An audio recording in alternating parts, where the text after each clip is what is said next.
నోరూరించే badusha ready. తయారు చేసుకునే విధానం. హాయ్ ఫ్రెండ్స్, ఎలా ఉన్నారు? బాగున్నారా? నేను మీ దివ్య. 2 కప్పుల గోధుమ పిండి, కొద్దిగా సాల్టు, కొద్దిగా బేకింగ్ పౌడర్, కొంచెం నెయ్యి వేసుకుని ఉండలు లేకుండా కలుపుకోవాలి.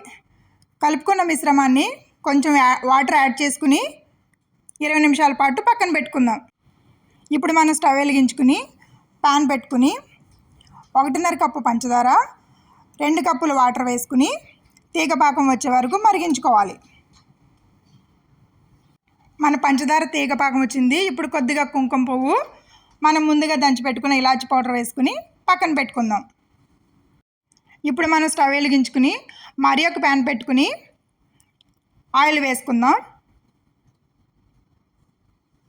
మన ఆయిల్ హీట్ అయ్యేలోపు మనం ముందుగా కలిపెట్టుకున్న పిండిని రౌండ్గా చుట్టుకుని ఆయిల్లో వేసుకుందాం. ఇప్పుడు మన స్టవ్ని సిమ్లో పెట్టుకుని బాదుషాలు ఇటువైపు అటువైపు గోల్డెన్ బ్రౌన్ వచ్చే వరకు వేపుకుని, మన బాదుషాలు గోల్డెన్ బ్రౌన్లోకి వచ్చినాయి. మనం ముందుగా మరిగించుకున్న పంచదార పాకంలో వేసుకోవాలి. అంతే, ఎంతో టేస్ట్ అండ్ సింపుల్గా బాదుషాలు రెడీ. ఇలాంటి మరికొన్ని వీడియోల కోసం మన ఛానల్ని సబ్స్క్రైబ్ చేయండి ఫ్రెండ్స్. బాయ్.